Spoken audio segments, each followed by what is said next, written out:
Hello guys, welcome to verified direction YouTube channel. मैं हूं सबा इस्माइल और मेरे साथ हैं नवीन बलोच। कैसे हैं आप सब? उम्मीद करते हैं आप सब खैरियत से होंगे। जिस तरह आपको पता है कि हम पाकिस्तानी हैं और पाकिस्तानी होते हुए हम देख रहे हैं कि इंडिया किस तरह तरक्की कर रहा है और इंडिया सुपर पावर बनने वाला है।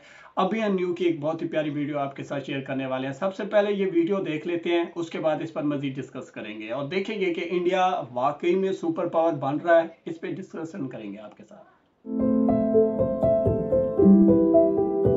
क्या भारत एक इकोनॉमिक सुपर पावर बन सकता है? पिछले 20 सालों से सुनते आए हैं कि भारत एक महाशक्ति बनेगा, लेकिन क्या ये खोखले वादे हैं, वोट्स पाने का तरीका है या एक इनएविटेबल सच? चलिए आज कुछ अचीवमेंट्स और कुछ चैलेंजेस को पॉइंट बाय पॉइंट देखते हैं और समझते हैं कि एज अ कंट्री आने वाले टाइम में भारत कहां होने वाला है। भारत के लिए इंपॉर्टेंट टॉपिक्स को एक आसान भाषा में आपके सामने लाना हमारा मिशन है। हमें सपोर्ट करने के लिए हमारे YouTube चैनल को सब्सक्राइब कीजिए और इस बेल आइकन को प्रेस कीजिए। 17वीं सेंचुरी में भारत और चाइना दोनों देश मिलाकर दुनिया का 50.5% जीडीपी कंट्रीब्यूट करते थे। इसमें से एग्जैक्टली आधा कंट्रीब्यूशन भारत का था। आसान भाषा में दुनिया में होने वाले हर 4 में से एक ट्रांजैक्शन से भारत को इकोनॉमिक फायदा होता था। 1947 में ब्रिटिश यहाँ से जाने तक भारत का जीडीपी दुनिया के 3% तक गिर चुका था। ये कोई कोइंसिडेंस नहीं, एक सिस्टमैटिक लूट का नतीजा है। इस पर हमने एक पूरा वीडियो बनाया है जो आप यहाँ देख सकते हैं। छोड़ो कल की बातें, आज की बात करते हैं। आजादी के बाद भारत ने ऐसा क्या उखाड़ा है? पॉपुलेशन। लेकिन पॉपुलेशन तो एक प्रॉब्लम है, राइट? पॉपुलेशन एक दो धारी तलवार है। जापान का एग्जांपल लेते हैं। 1990s तक जापान ने एक्स्ट्रॉर्डिनरी ग्रोथ देखी, लेकिन आज जापान की इकोनॉमी स्टैग्नेंट है, इतना कि बैंक में पैसे रखने पर नेगेटिव इंटरेस्ट मिलता है। बैंक आपको चार्ज करती है आपका पैसा रखने के लिए। One of the main reason is population. Japan का पॉपुलेशन ओल्ड है। जैसे ही उनका वर्किंग क्लास रिटायर हो जाता है, उसे रिप्लेस करने के लिए यंग लोग कम है। भारत में किसी भी चीज की कमी हो सकती है, लेकिन लोगों की बिल्कुल नहीं। 2027 तक भारत पॉपुलेशन के मामले में चाइना को भी पीछे छोड़ने वाला है और ये पॉपुलेशन यंग है। 50% पॉपुलेशन 25 से नीचे है। इन्हीं में से कोई अपना स्टार्टअप शुरू कर सकता है, हजारों लोगों को एम्प्लॉय कर सकता है, फॉरेन इन्वेस्टमेंट लेकर एक यूनिकॉर्न बन सकता है। We truly live in exciting times.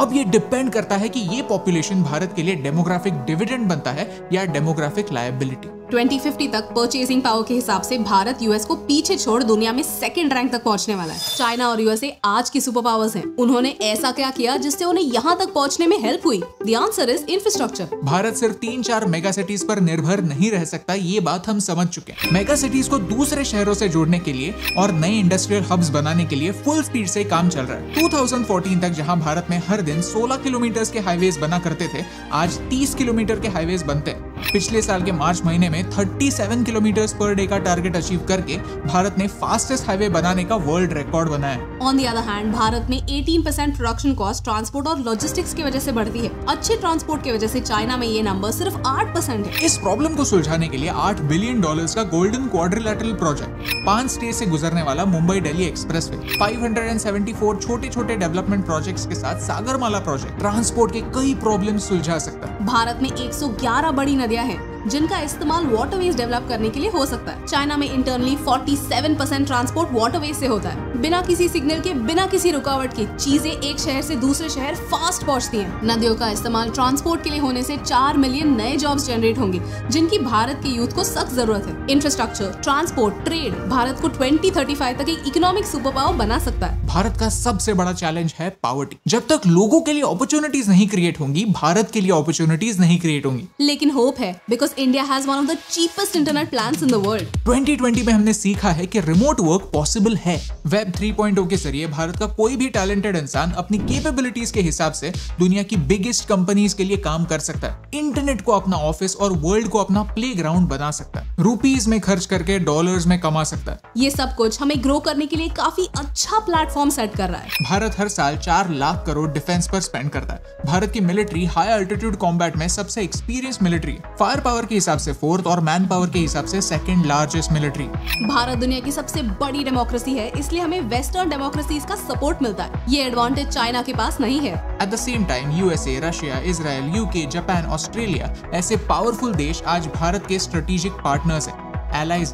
Bharat को फार्मेसी ऑफ द वर्ल्ड कहा जाता है। इसरो दूसरे देशों के लिए भी सैटेलाइट्स लॉन्च करता है क्योंकि इकोनॉमिकली वो इतना एफिशिएंट है। ये सिर्फ चंद पॉइंट्स है जिनके दम पर हम भारत का ब्राइट फ्यूचर देख सकते हैं, लेकिन ये ग्रोथ गारंटीड नहीं। पेट्रियटिज्म के नाम पर ये कहना कि भारत 100% एक इकोनॉमिक सुपर पावर बनेगा ही, ये सही नहीं होगा। चैलेंजेस को समझना इंपॉर्टेंट है। ऑफिस टीवी सीरियल देखी होगी तो आपको सरकारी ऑफिस का कल्चर पता होगा। एक आम इंसान आज भी कोर्ट कचहरी से भागता है, उनसे डरता है। रीजन है करप्शन इंटरनेशनल ऑर्गेनाइजेशंस को इन्वेस्टमेंट करने से डिस्करेज करता है। जहां सिंगापुर में एक होटल शुरू करने के लिए सिर्फ 4 लाइसेंसेस काफी होते हैं, भारत में 60 से 70 लाइसेंसेस लग सकते हैं। बिजनेस करना आसान नहीं है। जिस पॉपुलेशन को हमने एक पॉजिटिव साइन माना था, वही पॉपुलेशन हमारे देश को पीछे भी खींच सकता है अगर हमारे लोग उनके खुद के पैर पर खड़ा होना ना सीखे तो। खेती से लेकर ऑफिस तक भारत प्रोडक्टिविटी के मामले में मार खाता है। ज्यादा घंटे काम करना इज इक्वल टू ज्यादा काम करना, यही इक्वेशन बन चुका है। पढ़ाई करते समय भी हम बच्चों को यही सवाल पूछते हैं कि कितने घंटे पढ़ाई की, ये नहीं पूछते कि कितने अच्छे से पढ़ाई की। हफ्ते में 6 दिन रगड़ के काम करने के बाद भी भारत के एम्प्लॉइज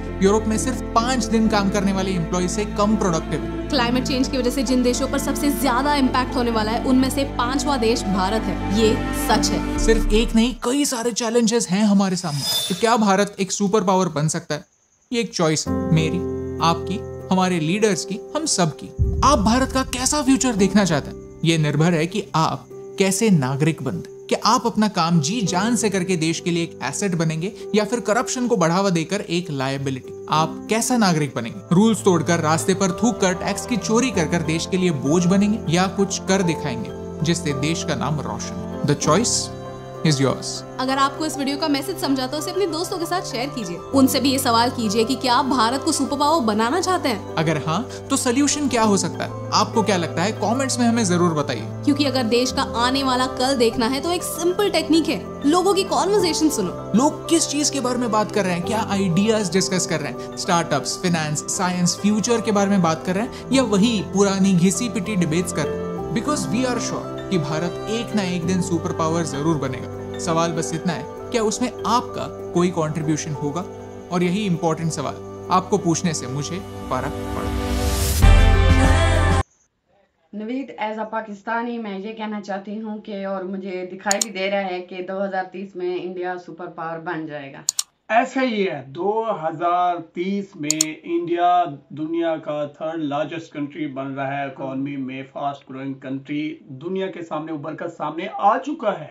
ठीक है, ये नहीं कि आने वाला है, आ चुका है। नजर आ रहा है कि 2030 में इंडिया दुनिया का सुपर पावर मुल्क बनने वाला है, इकोनॉमी में सबसे बेहतरीन मुल्क बनने वाला है। और इवन के जिस तरह ये तेजी से तरक्की कर रहा है, चाइना और यूएस दोनों को लग रहा है कि 2050 में इंडिया दुनिया का नंबर 1 मुल्क होगा, सुपर पावर होगा। तो ये कुछ हक़ाइक़ हैं जो नजर आ रहे हैं और यही वजह है कि मैं हमेशा कहता हूं कि मैं नरेंद्र मोदी जी का फैन हूं, क्योंकि ये सारी तरक्की जो है इसमें कोई शक नहीं।